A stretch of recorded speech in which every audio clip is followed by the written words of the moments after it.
يعطيكم ألف عافية. وصفتي لليوم إن شاء الله رح تكون كيكة التفاح. إن شاء الله اليوم رح نعملها بطريقة جدا سهلة وبسيطة، ورح يطلع معكم الطعم غير شكل.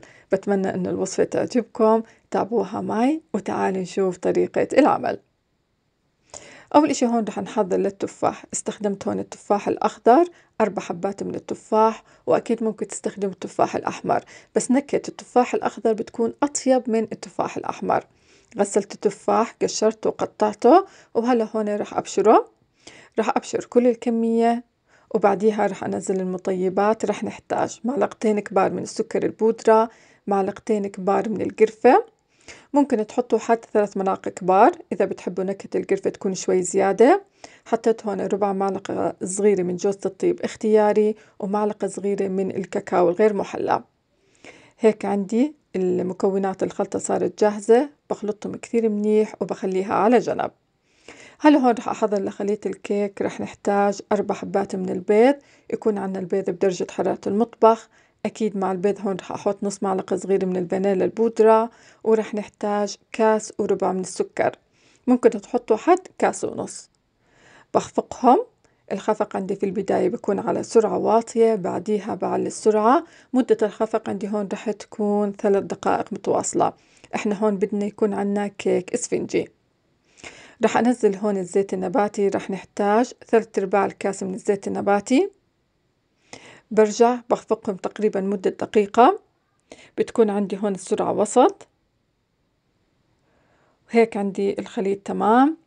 هلا هون رح أنزل الحليب. بالنسبة للحليب هون رح نحتاج 3/4 الكاس من الحليب السائل. حطيت معه 3 ملاعق كبار من لبن الزبادي، يكون عنا المجموع كاس. طبعا عندي هون الحليب لازم يكون دافي، ولبن الزبادي لازم يكون عنا بدرجة حرارة المطبخ. بخفقه مدة دقيقة. الخليط السائل عندي هيك صار جاهز. هلا هون رح أحضر للمواد الجافة. بالنسبة هون للمواد الجافة لازم ننخلها. رح نحتاج هون 2.5 كاس زائد معلقة من الطحين. الطحين اللي استخدمته هون هو طحين متعدد الاستعمالات.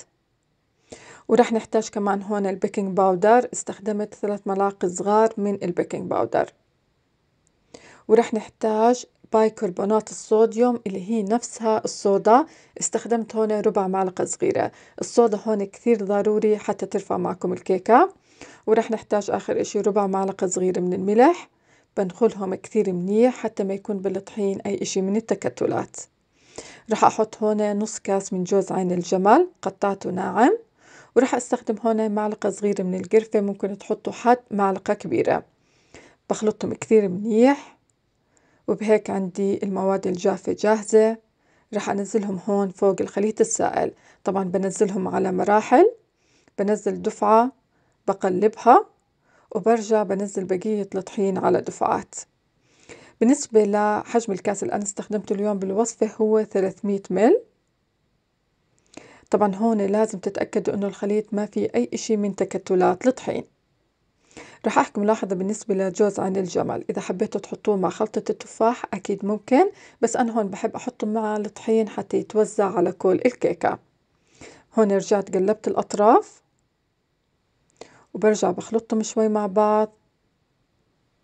وبهيك عندي خليط الكيك صار جاهز. هلا هون رح أنزله بالقالب. بالنسبة للقالب هون طبعا قبل ما أنزل الكيك فيه رح أدهنه. دهنته هون بمعلقة صغيرة من الطحينية، وكمان هون حطيت معه معلقة صغيرة من السمنة. بدهن هون القالب كثير منيح. رح أحكي ملاحظة، إذا مش متوفر عندكم السمنة أو الطحينية ممكن تدهنوا القالب بالزيت النباتي وترشوا عليه الطحين حسب المتوفر عندكم. هلا هون رح أنزل خليط الكيك. طبعا هون في البداية رح أنزل أقل من نص كمية الخليط، ورح أحط الحشوة، حشوة التفاح، ورح أحاول أوزعها على كل القالب. إذا حبيتوا هون ترشوا كمية بسيطة من جوز عين الجمل أكيد ممكن تحطوه على وجه التفاح باستخدام عود الخشب أو باستخدام السكين. بقلبهم بهاي الطريقة. قلبتهم كثير منيح. وبرجع هون بحط كمية خليط الكيك اللي ظلت معي، بنزلها كلياتها. وكمية التفاح اللي ظلت برجع بحطها هون على الوجه، بوزعها على كل الوجه. وكمان هون إذا حبيتوا تحطوا كمان من جوز عين الجمل أكيد ممكن. رح أرجع أقلبهم بهاي الطريقة. وراح أرش هون على الوجه اللوز، شرحات من اللوز. وبهيك عندي القالب صار جاهز. هلا هون راح أدخله الفرن. بالنسبة للفرن راح يكون عنا على درجة حرارة 180. استخدمت الرف الوسط الشبك. المدة تقريبا أخذ مني هون 55 دقيقة. انتوا لازم تختبروا الاستواء، بتبلشوا تختبروا الاستواء لما يصير للقالب ساعة إلا ربع. إذا احتاج معكم ممكن تزيدوه حد 10 دقائق. هيك عندي أول ما طلعته من الفرن تركته شوي يبرد، وبعديها زينته بالتوفي. التزيين هون اختياري. كيكة التفاح ما بتحتاج انكم تزينوها لحالها، بتقدموها بتطلع جدا شهية. انا هون زينتها بالتوفي. بالنسبة للتوفي ذوبت على جنب كاس ونص من السكر. اول ما ذاب عندي السكر حطيت معلقة صغيرة من الزبدة، وبعديها نزلت كاس من الكريمة السائلة. طبعا عندي الكريمة كانت دافية. تركتهم يغلوا تقريبا مدة دقيقة. طفيت الغاز، واول ما برد عندي التوفي زينت الكيكة فيه. ما شاء الله طعم الكيكة بجد جدا رائع. جربوها وأعطوني رأيكم فيها. وإذا عجبتكم الوصفة وعجبكم الفيديو ما تنسوا دعم قناتي، الاشتراك فيها، تفعيل زر الجرس حتى يوصلكم جديد القناة. ويعطيكم ألف عافية، وشكرا جزيلا لحسن المتابعة. معكم علا طشمان من قناة أطيب الوصفات يمي.